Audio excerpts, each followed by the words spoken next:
This piece has been in the guest family for over 100 years now. An Asian piece from the great samurai country of Japan. Even the figure sitting on the tiger has samurai swords, depicting its origins. That's a Japanese robe, not a Chinese robe. The tiger part of the piece has typical features of Japanese tigers.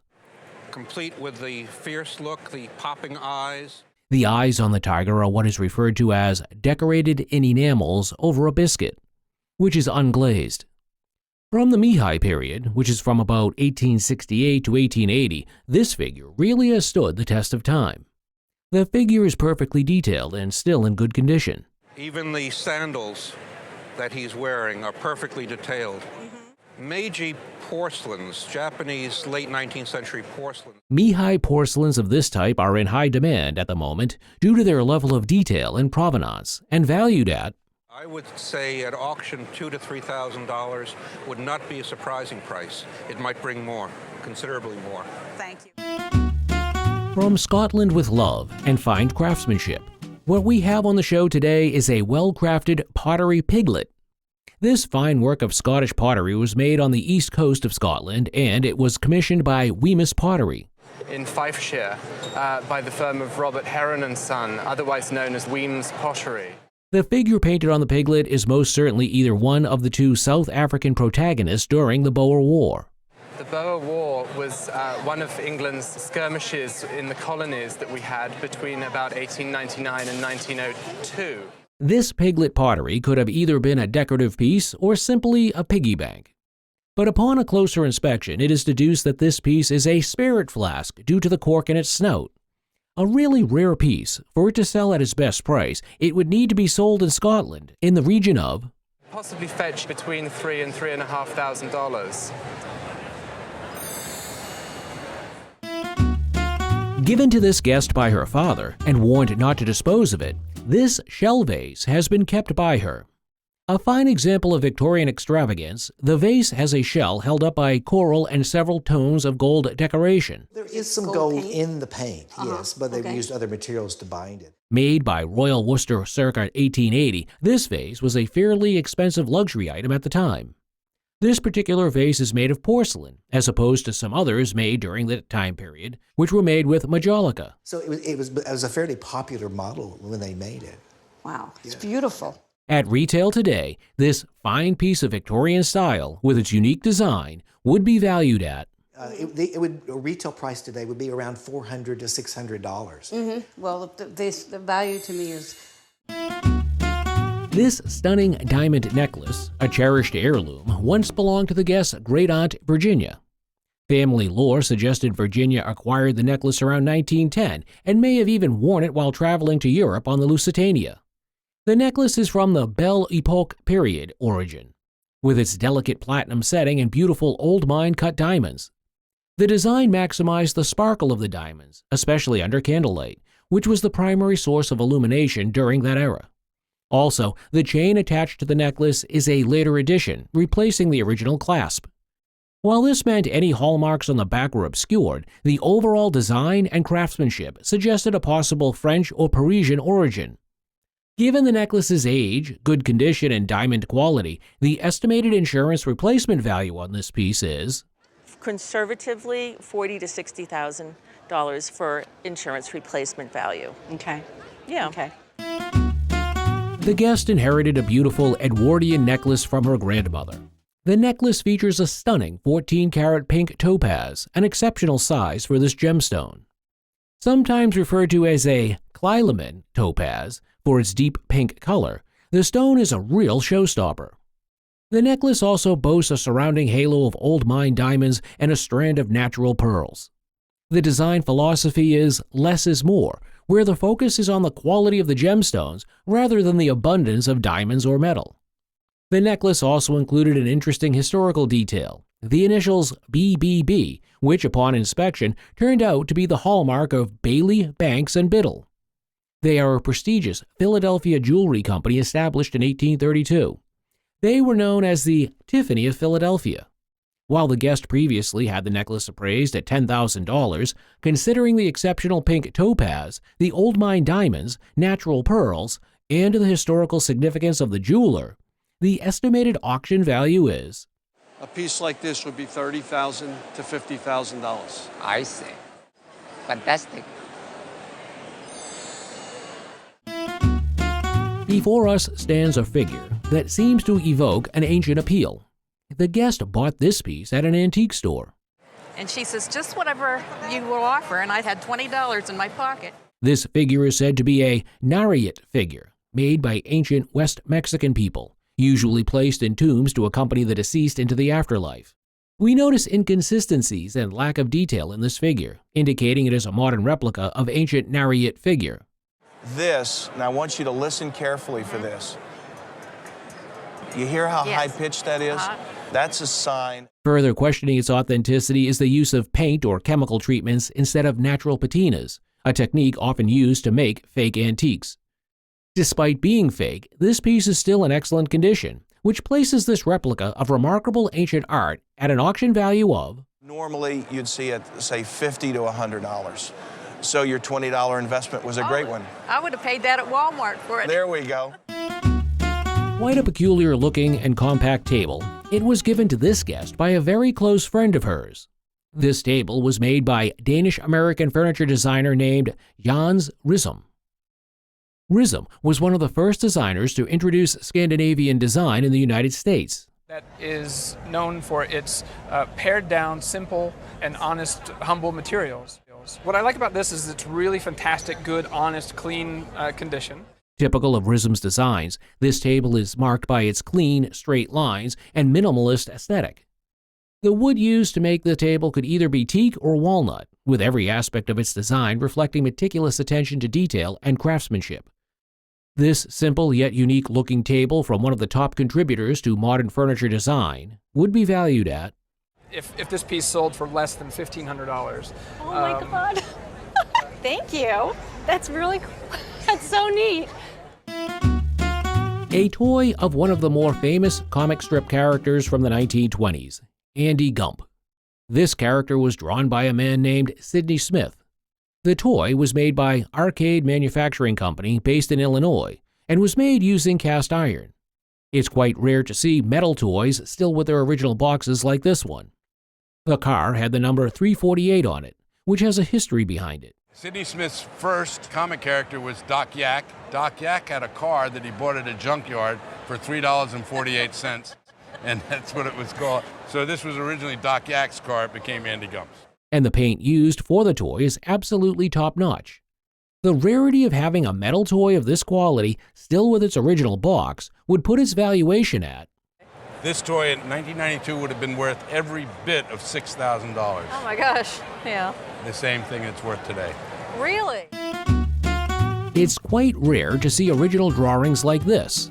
But what's even more interesting is the painting represents the pinnacle of Danish expertise. This drawing was created by a Danish designer, Erik Magnuson. The drawing is called a cubic coffee set and was done in 1927. Because he was already a world-renowned silver designer, by Gorham in 1925 for just a brief period, 1925 to 1929. It was created to model a motif by Picasso and other expert painters. This is the artist rendering before, presumably, the coffee set was made. The coffee set was made, it was heralded by the New York Times as being the lights and the beauty of New York City, or Manhattan. The drawing is quite dramatic, given a certain appeal to its admirer. This is arguably the most magnificent piece of work done by Erik. At an auction, this masterpiece would be sold at the price of... minimum of $10,000 to $15,000 in the auction market today. Wow. That's surprising. That's great. This sword is quite a piece of history. It was used during the American Civil War. The sword is over 150 years old and has still maintained its quality. It was made by a firm called William McElroy. William J. McElroy made swords for the Confederacy, and if you had enough money, you could actually go in and he would make you a specific sword. The name of the sword's owner is engraved on the sword's surface. It says J. Knight Jr., J-U-N. Okay. And the grip looks quite firm for an item that should normally have rusted. It is quite a masterpiece crafted in sword form. At a suitable auction, this Civil War sword would fetch the price of... The sword today would retail for about $10,000. Really? Wow. This is an absolutely surreal engraving. It looks so realistic and yet so detailed, it must have been done by a master artist. Luckily, it was crafted by Georgio Jezy. He was the patriarch of a family of engravers out of Mantua in central Italy, who was known as the Renaissance master of Italy because of his superior engravings. The engraving was made after a painting by another expert called Angelo Bronzino. Angelo's painting style was quite unique and appealing to many people. This painting is quite famous for its creators, who were highly revered by many painters. Because of the beauty of this item, it would retail at the price of, at auction, for between $15,000 and $20,000. Oh my God. And I wouldn't be surprised if it sold for more. I think Are that's you conservative. serious? This magnificent work of sculpture was done by a famous artist. The artist in question is particularly famous for his work on Mount Rushmore, Gutzon Borglum. This piece was exhibited at the St. Louis Exposition of 1904. The sculpture is of the final emperor of the Julio-Claudian dynasty, Nero. It's maybe a different image than most folks know of Nero. As a regal emperor That's true. ruling his domain. Right. And is duly signed and dated by Borglum. Cast in bronze, it is hard to know how many of these pieces were created, as it was never documented. The actual archives of the Roman bronze works are at the Ammon-Carter Museum, and you might be able to contact them. They have the records. The piece has some greening on it due to corrosion, which is advised to be checked by professional conservators. Although it is not one of the works one would typically associate with Borglum, it is nonetheless of a historical figure, and in a gallery setting would be valued at in the $6,000 to $8,000 price range. Right? That's wonderful. The guest scored a lucky find at an estate sale, a work by French artist Auguste Herban for just $200. The piece is identified as a gouache painting, a type of opaque water-based paint created in 1950. Herban began his career in the early 20th century deeply influenced by the Cubist movement that shattered traditional forms and perspectives. Alongside giants like Picasso and Brooch, Herban explored the fragmentation and reassembly of objects, a technique evident in some of his early works.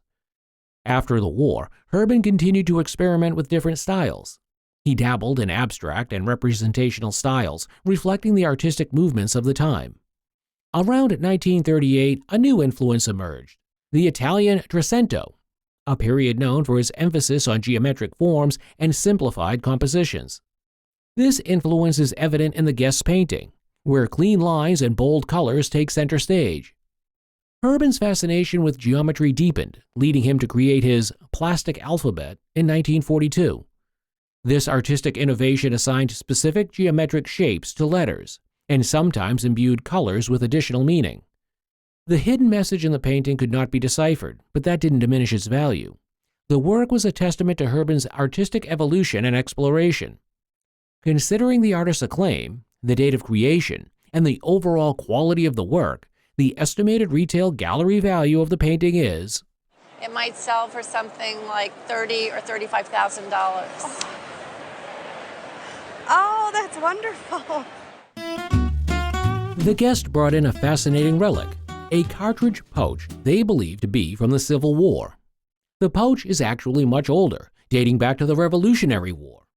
This cartridge pouch, crafted for a British soldier in the 43rd Light Infantry, had potentially witnessed pivotal battles that shaped the course of American history. It is still in exceptional condition, and it has survived over 2 centuries with nearly all its original components intact, including the leather shoulder sling, the cleaning pick hook used to clear musket barrels, the brass plate emblazoned with the designation 43rd Light Infantry, the red cloth backing that added a touch of color, the solid wooden block that provided structure, the closure tab that ensured the pouch remained shut, and even the metal finial at the bottom. Finding all these elements together in such good condition was incredibly rare, making the pouch a true collector's prize. While a Civil War cartridge pouch might fetch around $1,500, the Revolutionary War provenance and excellent condition of this item skyrocketed its value to a staggering... This one on today's market would retail for between $20,000 and $25,000. My Lord. What you are looking at here is a unique and intriguing piece of art, a painting by the legendary musician Frank Zappa. This wasn't just any painting, it was a work created during Zappa's junior college years, making it a very rare early glimpse into his artistic talent. It's a fascinating imagery of an orchestra and possibly an opera scene, hinting at Zappa's future musical career, known for its theatrical and complex arrangements. This piece held immense significance because it was not only an early artwork by a beloved musician, but it was also believed to be the very first piece of Zappa's art ever encountered by the appraiser in their 30 years of experience. The unique nature of the painting made it difficult to assign a fixed value. However, considering Zappa's fame, the scarcity of his artwork, and the historical significance of this particular piece, the estimated value is... I would say it's somewhere in the $15,000 to $25,000 range. Wow. Have you ever seen such a fascinating piece of history? What we have here is a National Republican chart from the 1860 presidential campaign. This informative chart, published by H.H. Lloyd shortly after Abraham Lincoln's nomination, wasn't a typical campaign poster, but rather a commercially produced piece. There is a lot of historical context surrounding this chart, especially the central issue of slavery and its expansion westward. The chart visually depicted the free states, slave states, and the disputed territories in question, making a clear statement against the spread of slavery. The chart's significance stemmed from its direct connection to a pivotal moment in American history. Very few such charts still exist in such good condition today, perhaps less than 100 worldwide. The fact that the guest chart had been professionally conserved to maintain its stability further increased its value. Considering its rarity, historical importance, and excellent condition, the estimated retail value of the chart is remarkable. I would expect this to have a value of about $14,000. I had no idea. Yeah. Oh, that's wonderful. The guest brought in a delightful piece of pop culture history. 3 Chipmunk Puppets, Alvin, Simon, and Theodore. They were created by the father-in-law of the guest, who himself had performed with them on iconic shows like The Ed Sullivan Show and American Bandstand. They held great significance, having been created by Ross Bagdasarian, stage name Dave Seville. They were not only puppets, but also the first animated singing group to achieve chart-topping success with their hit Witch Doctor, better known as the Chipmunk Song. Despite the niche market for puppets in general, the cultural importance of these particular puppets cannot be overemphasized. Having been featured on national television and remaining popular for decades, they transcended ordinary toys and became a symbol of American entertainment. While acknowledging the puppets' lack of perfect storage over the years, they are in excellent condition and have unique details like the initials on their shirts. Given their historical significance and cultural impact, the estimated value, not for selling but for insurance purposes, is... I would certainly put no less than a $10,000 insurance value on them. Worth every bit of that. I mean, for the 3 of them? For the 3 of them. A beautiful piece of pottery, a vase believed to be from an Ohio artist, was brought in by the guest. Some surprising facts about the vase is that it is actually a product of the arts and crafts movement created sometime between 1905 and 1915. More importantly, it wasn't made in Ohio, but by the renowned Gruby Pottery of Boston, Massachusetts. What made this vase special is that Gruby Pottery was known for its high-quality, organic-looking pieces, often glazed to resemble vegetables like cucumbers or squash. This particular vase had a beautiful green glaze, the most sought-after color by collectors. The handcrafted details, like the individually applied leaves and unique ivory buds, further increased its value. While a few small chips brought down the value slightly, the estimated worth is remarkable. I would estimate that conservatively these days at $4,500 to $6,500. Oh, wonderful. Purchased for his daughter, who desired to learn piano lessons, this guest is on the show with an old guitar for appraisal. He acquired it for $800 at the time. It is a Gibson L7 guitar from the 1940s. This guitar is very original with all parts intact. Also, the strings are in good condition and it comes with its original case, and a retail price would be... I would put it somewhere between $3,500 and $4,500. Gosh. This is a clock that was purchased in 1780 by the guest's parents and is brought in for appraisal. The clock was made by William Ferguson of Hannix. One interesting thing about the clock is the large image and the size. Ferguson was a well-known wall clock maker in the 17th century, but the case was carved at a later date, and this kind of carving is not sought after in the market. Hence, an auction price for the piece would be around. A clock like this would sell on a retail level from $3,500 to $4,000. Okay, okay. A piece inherited from her mother, purchased by her grandmother in the early 1950s, is brought in by the guest. The painting was bought during an exhibition from the artist whose name is on the painting as E.M. Floyd. E.M. Floyd was known as a China painter, which was uncommon at the time, but she had great talents. However, the original painting is in Paris, hanging in the Musée d'Orsay, and was painted by one of the well-known French academic painters in the 19th century by the name William Bouguereau Moreau. The original painting was larger than the one presented and was called L'Assault in French, which means on the painting, the central figure, which represents the youth, is being assaulted. It is a celebrated painting in the French academic tradition. Hence, this decorative painting on porcelain, done in a semi-amateur manner, would not sell well in the market, but a fair insurance value would be. And I think if we were to put an insurance value on it, we'd have to go as high as $2,500. I think so too. Thank you very much. And I'm expecting the Louvre to call me at any time and say, please send it, and I'll say you may borrow it. The guest brought in his dad's watch that was received after his 35 years of service in 1929. It is a Hamilton watch made by the Hamilton Company, and the model is called a Pacer, an innovative watch made with a modern idea that you won't have to wind the watch again as far back as 1957 to 1966. But the problem is that the watch movement was not fail-proof, so it failed. What makes Hamilton watches collectible is because Hamilton allowed other companies to put their logo on the watches. This watch is particularly rare because all the numerals on the watch are screws and bolts, which was the product of the company that gifted the guest's father. Watch collectors would love this piece, and at an auction, a reasonable price would be. Today, the collectors, particularly the Hamilton Electric collectors, will go crazy for this. $2,000, maybe $2,200 for a watch like this. 6 large paintings, which were done by the guest's great-great-aunt, are brought on the show. The guest also brought along a photograph of the artist to corroborate their story. This painting is known as Immigrant Art. Immigrant art can be explained as a house painter who was trained to paint on fake wood or marble. The paintings are decorations for a building as you would see in houses around California and in the West. It was a tradition that came to America in the 1850s to 1860s, and these pieces would be worth around. The value of these, I would say about $300 to $500 a piece. Really? That's interesting to know. Acquired about 20 years ago at a flea market for $20, this Damatisi cup and saucer are brought in for appraisal. The guest loved collecting Damatisi items, hence she got this cup and saucer, which are from the White Star Line, a British shipping company.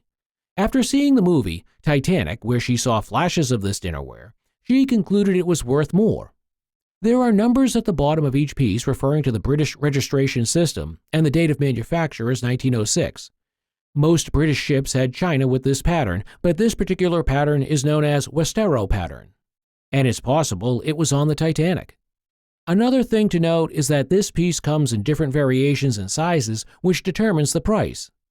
At an auction, this dinnerware would be worth about. For the cup and saucer, at auction, we're looking at $500 to $700. So not bad for a $20 purchase. No, I think so. I think that's very nice to know. Thank you. The guest's father, a German immigrant and art lover, collected the art that appealed to him. After moving to the U.S. during the war, he collected this piece of Maurice Utrillo, which the guest has owned for over 30 years. The appraiser detailed Utrillo's life, mentioning his painter mother, Suzanne Valadon, and his struggles with illness and alcoholism. The painting was notably signed by Maurice Utrillo at the bottom, adding an authentic touch to the artwork's overall value and provenance. Utrillo, who had no formal training, often painted Paris scenes from his window during the 1930s. The painting featured Montmartre and the Galette in the background, and the appraiser noted that these scenes remain prevalent in Montmartre today, highlighting the authenticity and timelessness of Utrillo's work. The appraiser praised the finesse and detailing of the painting, noting the French flag at the top and the figures ascending the alleyway. It was an oil painting, evident from the thumbtack marks where Utrillo would pin the paper to a board while he worked on it. The appraised artwork, an oil on paper from the James Vignon Gallery in Los Angeles, was estimated between I think that this would bring at auction somewhere in the neighborhood of $80,000 to $120,000. The guest brought a set of boxes that she had acquired from her brother. The items were identified as snuff boxes due to their attractiveness. The boxes featured a type of enamel called guilloche, creating a silk-like appearance. The appraiser explained that the enamel layers over the engraved surface patterns create varying light and dark effects. These boxes had Austrian hallmarks dating them to around 1800 to 1820. Additionally, another series of marks indicated that they were imported into France. The boxes were considered highly collectible due to their enameling and historical context. The third box, featuring an enamel portrait of Napoleon, was identified as a jewel box. Based on desirability, the value suggested was, at auction, if these were going to come up for auction, I would imagine that these would have a pre-sale estimate of between $2,500 and $3,500 a piece. Okay. The guest brought a salesman's sample of a barn, which he believed dated to around the turn of the century. The appraiser agreed, estimating it to be from approximately 1900. The sample featured a constructed front section, indicative of how the entire structure, including the back, would be built. It likely demonstrated the construction of the first bays with all the bracing, which could then be duplicated to extend the barn's length. The appraiser explained that salesmen would use this frame to sell prefabbed frames. During a barn raising, neighbors would be invited to help erect the structure. Typically, men would use oxen to lift the front and sides, attach the trusses, and then another group would nail everything together. The barn owner would usually complete the walls and roof with help from his family, as the community's involvement was essential for raising the barn. The appraiser found the historical significance of the salesman's sample fascinating, emphasizing its value not just monetarily, but also as a piece of history. Much to the guest's surprise and satisfaction, he estimated its worth to be between, I would say it was worth between perhaps $1,200 and $1,500. Wow. Okay? The guest displayed a set of silverware that he acquired from his mother. The items originally belonged to Vida Jacks, the daughter of David Jacks. The guest shared information about David Jacks, the largest landowner in Monterey County. The silver pieces were identified as being crafted by George Jezy, a prominent Copenhagen silversmith. The appraiser noted that Jezy had been renowned for his high-quality work since the early 1900s. The pieces, dating to around 1920, included a coffee pot, teapot, creamer, and covered sugar bowl, with additional pieces.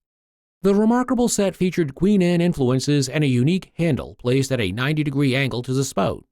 Given the historical context, the appraised value for the full set was the insurance value for what we have on the table here, the four pieces, would be somewhere in the $17,500 range. Wow, that's great. Yeah. Wow. A very dear friend of theirs had passed away several years ago, and his wife decided that they would be the best caretakers of his cherished chair. The guest believed the chair to be around 90 years old, considering that their friend would have turned 90 in March. The appraiser revealed that the chair was actually much older than expected. To the guest's amazement, the appraiser dated the chair back to the 1700s, likely the 1780s. The chair was probably made in the mid-Atlantic region. While many children's rockers and chairs are appraised at low values due to their commonality, this particular chair stood out. It had an older, wonderful surface with 2 layers of paint, including an early red, likely from its original paint, and a later Victorian red that had deteriorated. This type of surface was very desirable to collectors. The appraiser highlighted the exceptional form of the chair, noting the original, beautifully shaped rockers and the fabulous turnings that collectors love. Although the seat was a replacement, the chair's rarity was increased by its 4 slats, compared to the more common 3-slat versions. Despite a long-ago break in the upper slat, its value remains unaffected. As suggested by the appraiser, in this condition, I'm sure a collector would happily pay a retail price of about $1,500 for it. Wow. The guest and her husband purchased the vase about 30 years ago in Seattle, at an estate sale. They thought it was beautiful but weren't sure if it was authentic Tiffany piece due to its large size. The vase was a Favril vase, made using a technique where the design is created by pulling off hot glass and tooling it while it's still molten. The appraiser explained that the mark on the side was likely a byproduct of the glass-making process. The guest had concerns about the vase being a fake, but the appraiser assured her it's a genuine Tiffany. The mark on the bottom read Louis Tiffany, confirming its authenticity. The vase dated back to the early 1900s, and it was a beautiful example of Art Nouveau design. This valuable and authentic piece of Tiffany glass, due to its beauty and historical significance, was retailed at. Well, I would say in a retail store in New York, you could easily expect a price of $8,000 to $10,000 on the vase. Wow. Wow. Okay. This is a fascinating collection of chisels made by a company called D.R. Barton. These chisels were produced in Rochester, New York around 1870 to 1880. D.R. Barton was one of the first and best toolmakers in the United States. It is extremely rare to find chisels from that time period, not to mention a complete set of finely made chisels. This set of high-demand chisels among collectors would be valued at what price? We present a golden saxophone with a magnificent presence in a fine case. The guest inherited this instrument from his father-in-law. This is a Selmer alto saxophone made in 1950 by Henry Selmer Paris, a famous French enterprise known for manufacturing wooden or brassy musical instruments. This Selmer alto saxophone was produced among the popular classic Super Balanced Action series, among which many famous rock jazz bands of the time played at that time because of its precise intonation across the entire range. But most of the major American alto saxophone players have used this horn. There are engravings on the instrument with the manufacturer's serial number and other engravings that beautify the saxophone intricately. And the engraving was probably done here in America once it arrived. Looking closely, we see that the saxophone is in an excellent condition. So at auction, this Selmer alto saxophone, representing exceptional musicality and historical importance, would accrue between $7,000 and $9,000. Wow. This scrimshaw tooth is a cherished family heirloom of our guest today. It has been in his family since the early 1900s. In 1920, my great-grandfather received this from a hobo that he'd helped out. Engraved on the tooth is a picture of the ship Francis, which was commissioned in 1826 and sank in 1854. Crafted from sperm whale tooth, it bears the signature of its carver, Fred Myrick. So we feel that he probably served on the Francis after the Susan. Myrick's craftsmanship on this piece is exquisite, showcasing meticulous attention to detail. There is a red stain visible on the tooth, likely due to prolonged storage. What was that from? Yeah, the red staining, we believe, it sat in my grandmother's house for years on a red velvet, and that was the only thing we could figure stained it. The stain can be easily cleaned, and this beautifully engraved tooth is estimated to be worth. Today, we're going to give it an insurance valuation of $150,000 to $200,000. That's extraordinary. Oh, most definitely. It's just part of the family and the story of it and how it came to us. It's definitely a family treasure. This charming Santa Claus figure has a bit of a story to it. It was originally purchased by this young guest's father and then given to him. The toy was made by Hubley, a renowned toy manufacturer known for their cast iron toys. Featuring the classic galloping reindeer, the toy is in excellent original condition. Though to untrained eyes it might look like it has been repainted, it remains untouched, which is quite rare.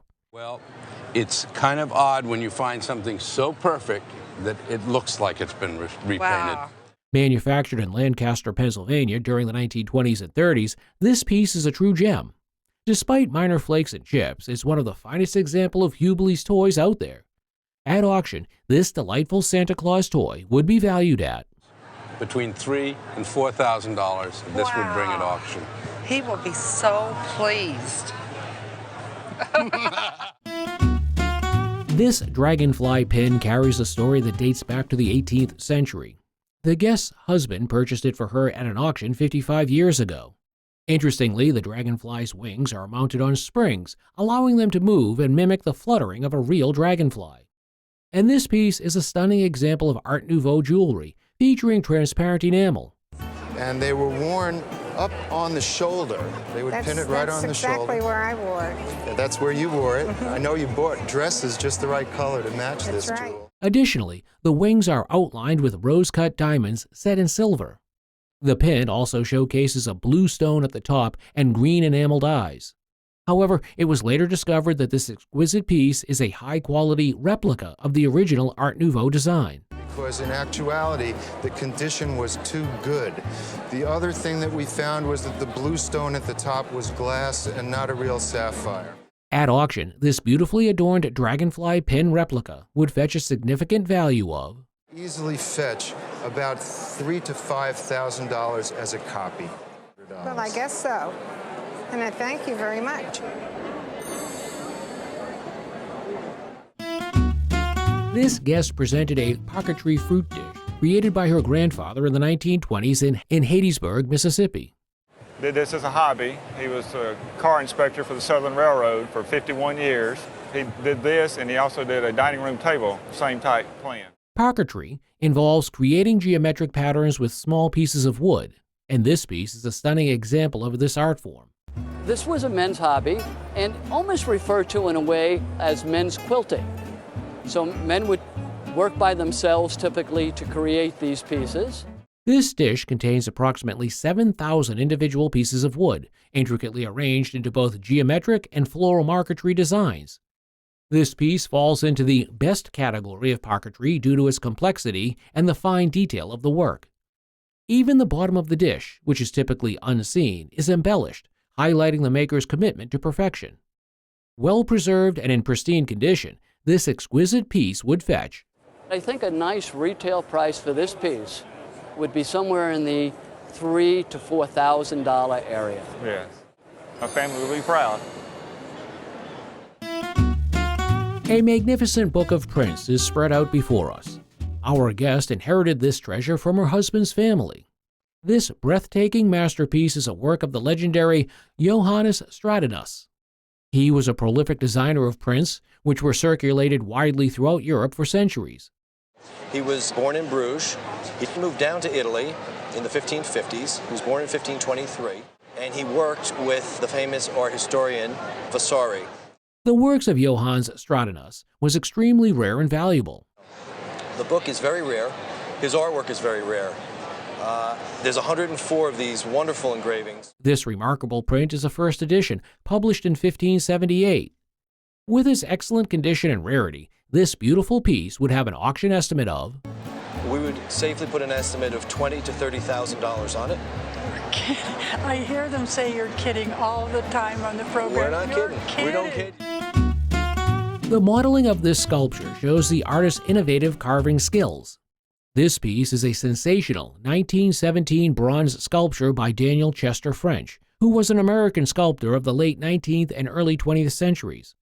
The initials DCF on the piece identify this bronze sculpture as the work of French. Known for iconic public commissions like the Minuteman statue in Concord, Massachusetts, and the Abraham Lincoln Monument in Washington, D.C., French's works are highly esteemed.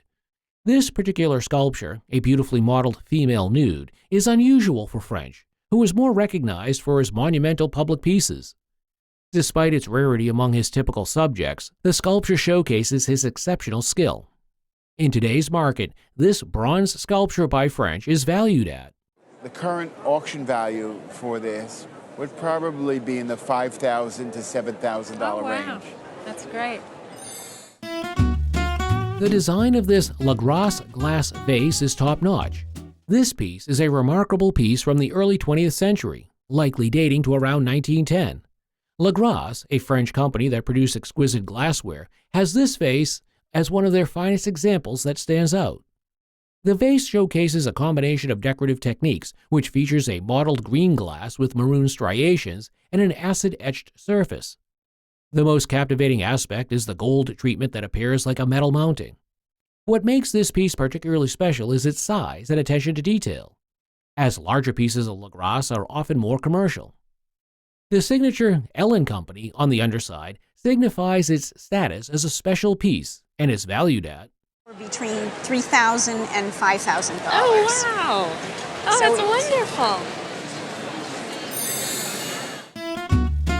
Showcased here is a piece of silverware that exemplifies the seamless merging of luxury and utility from the past. This item is the Belmont Trophy from 1908, which the guest's mother purchased at an antique show in 1971. We can identify that this piece was made by Tiffany & Company because it bears the maker's initials underneath. And this letter M corresponds to a gentleman whose name was John C. Moore II, who took over the factory management in 1907.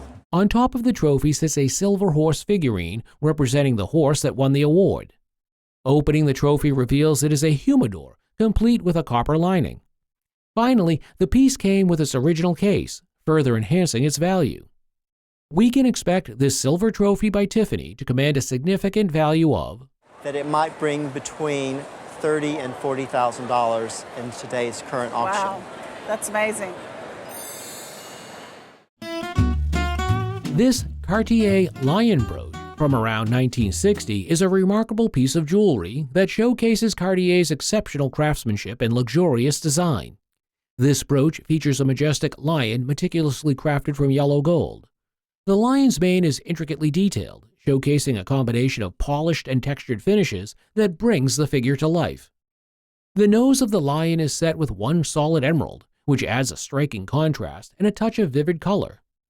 Given that this brooch represents the artistry and elegance that Cartier is known for, it's valued at And today, if you had to buy it at auction, you'd be raising your hand upwards of $6,000. Oh my Lord! That's right.